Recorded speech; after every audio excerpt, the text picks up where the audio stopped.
खुद सेवा करनी चाहिए। तुम लोगों को विनयपूर्वक ब्राह्मणों की सेवा करनी चाहिए।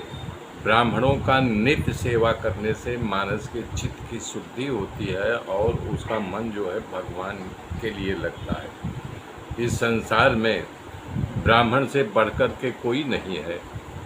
यज्ञ में होम किए गए अंश को देवताओं के मुख हो सकते हैं, ब्राह्मण तो साक्षात श्री हरि के मुख से हैं।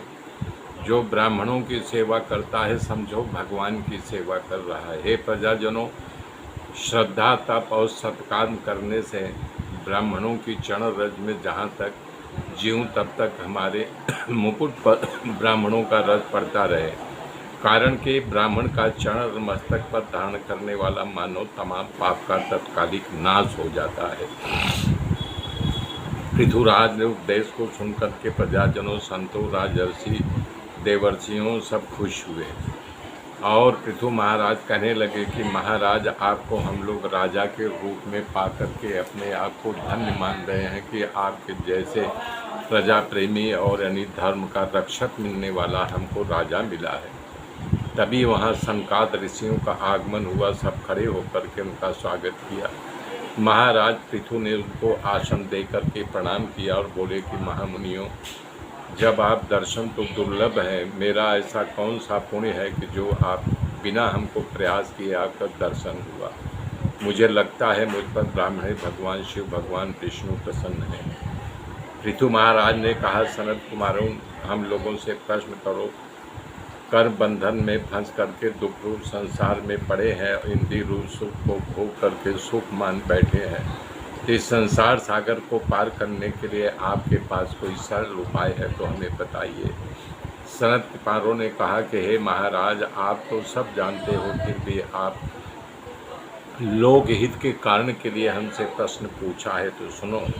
हे महाराज, गुरु के वचनों को, शास्त्रों के शब्दों से जानकारी रखने, भागवत धर्म का आचरण करने से, तत्व को जानने की इच्छा से, भगवान की कथा का नित्य श्रवण करने से कार्य कारण रूप जड़ प्रपंची वैराग्य होता है और आत्मस्वरूप निर्गुण ब्रह्म है अनायास ही प्रीति हो जाती है।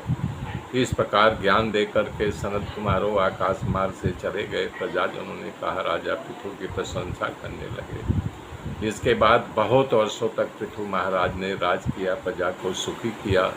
तब उनकी अवस्था हो गई तो अपने पुत्र को राज्यभार संभाल करके वो तप करने के लिए वन में चले गए। महाराज पृथु के विश्वजीत राजा बना उनका बड़ा पुत्र। उसमें अंतर्ध्यान होने की शक्ति थी, इसलिए अंतर्ध्यान भी कहते हैं। यहाँ शिखंडी नाम की पत्नी के द्वारा पावमान सूर्य नाम के 3 पुत्र हुए। पावक, पावमान और सूची नाम के 3 पुत्र हुए। अंतर्धान की दूसरी पत्नी थी जिनका नाम नभः सती था। उसके द्वारा उसे एक पुत्र हुआ जिसका नाम हबीरधान था। हबीरधान राजा हुए। उनके पास 22 सत गए। शुक्ल, कृष्ण, सत्य और जीतव्रत नाम के 6 पुत्र उत्पन्न हुए।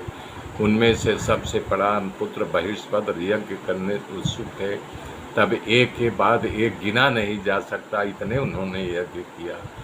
पूर्व दिशा में इतना यज्ञ किया, दुर्वा छा गई, इसलिए उनका नाम बहिर से राजा भी नाम पड़ा। मेरे मित्रों, मेरे साथ जुड़े रहिए। आगे की गाथा फिर पर जोड़ूंगा। तब तक के लिए जय श्री राम, जय श्री।